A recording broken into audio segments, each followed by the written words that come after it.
After reading and thoroughly enjoying Yoshitoki Oima's other work, which is A Silent Voice, I quickly jumped into To Your Eternity, being their other work.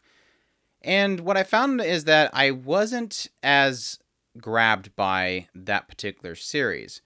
So, after getting about four arcs into To Your Eternity and kind of just losing interest and not really keeping up on it, I was kind of excited to see that Brainspace was going to do an anime adaptation of the series. And I just got done with the second episode of To Your Eternity, the anime adaptation. And these are kind of my thoughts on it. So far, and this again, just a pre warning, I have technically read somewhere about four arcs into the series. I'm not going to be covering any of that and spoiling any of that, though it, of course, is going to affect how I discuss it. So keep that in mind. I'm not going to, again, go into any spoilers. But so far, it is definitely turning out to be a fantastic adaptation. Granted, so far, we've only really covered the first initial story, which was only an episode. I assumed it was only going to be an episode anyways. It was a very short story. It just kind of gets you introduced into kind of the concept. And what the concept essentially is that this being has placed a object upon what we assume is Earth. Just kind of places this object onto Earth, and he's observing it. And this object, whenever it comes in contact with things, generally whenever it's gets some kind of stimuli from it, it will mimic that particular object. So when he first places it, it mimics a rock. And then a wolf comes by or husky type dog comes by and collapses on it, he becomes this wolf. And what kind of comes from the story, without really spoiling anything, is that it's this being that's being observed, which was once a blank slate, learning and gaining experiences from different beings, whether it be animals or it be humans. And that's really kind of a more focus of it. Whereas, like I said before, I really did enjoy A Silent Voice. I was really curious to see what Yoshitoki was planning on doing with the series because it seemed very supernatural, very, very different. Not a school bullying story, but rather this weird being that's mimicking people. And the interesting thing that came from that, and that's what you'll kind of see in the first two episodes, is especially when he meets March, what can come from this? What can come from this being that has a complete clean slate? What can come from it learning about life? And that is kind of the draw. What you technically get from this first episode is him meeting this boy that is in a secluded village that he's the only remaining survivor. Essentially, all the villagers left to try to find a paradise, and he stayed behind with the elders, and the elders have died away. And then over time, the boy starts talking about his aspirations, what he desires. I want to go out and find this paradise that everybody else is finding. I want to travel. I want to find this location. I'm seeking other people in another place that's technically better than where I'm currently at. And then what we'll see technically when he meets March is learning about food and consumption and possibly this motherly figure that he kind of, at least March believes that she's become this motherly figure to this weird, strange being that she met.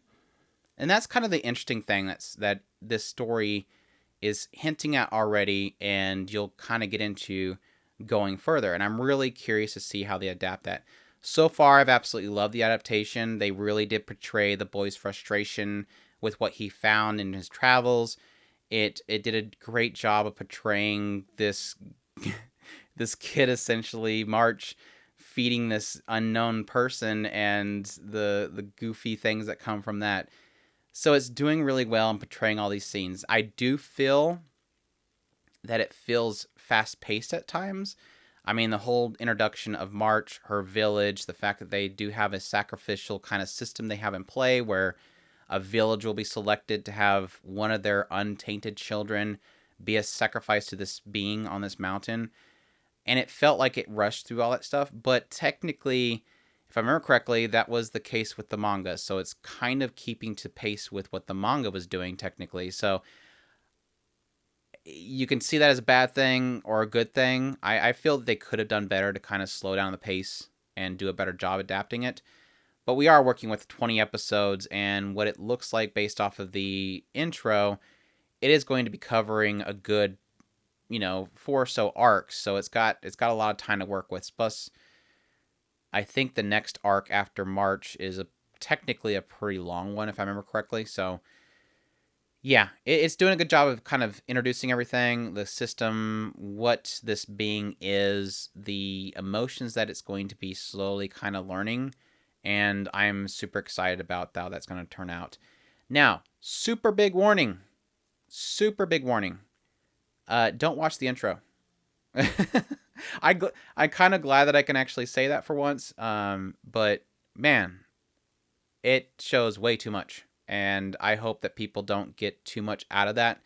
There's some stuff that you can assume is going to be misdirection, but it's not good. Don't. And then, now listen to it. That's fine. Utada is back, and I have not heard her in a long time, and I love her. And I kind of miss her at this point, but this has been like the first time I think I've heard her in anime for a long time. So beautiful song, but way too much shown. And I don't know why they did that. I'm going to be making a video ranting about that. I'm not sure I'll post that video before or after this, but man, way too much shown. But yeah, super excited for it. It looks great. Visually looks great. His regeneration that they show in the second episode was phenomenally done. It looked fantastic. Brain space, good on you. That was incredibly animated. Like I said, the goofy scene with her feeding the creature was just absolutely adorable and so much fun. March so far is fantastic. They're doing a great job portraying her. Her frustration at being chosen was really fantastic. They did that excellent.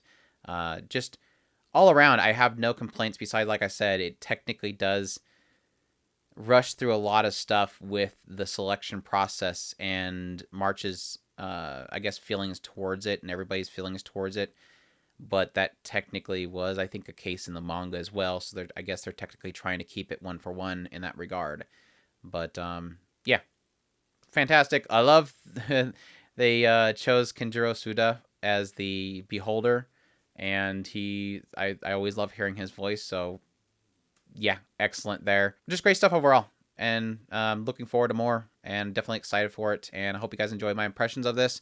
I'm not sure that I'll do a weekly impressions on this particular this show because I know too much, and it's really hard for me to talk about that stuff. So I might just pop in here and there and give my thoughts on it as a whole as it goes along. When it hits those I guess when it finishes certain story beats, I probably may jump in here and talk about it. But yeah, that's my thoughts so far.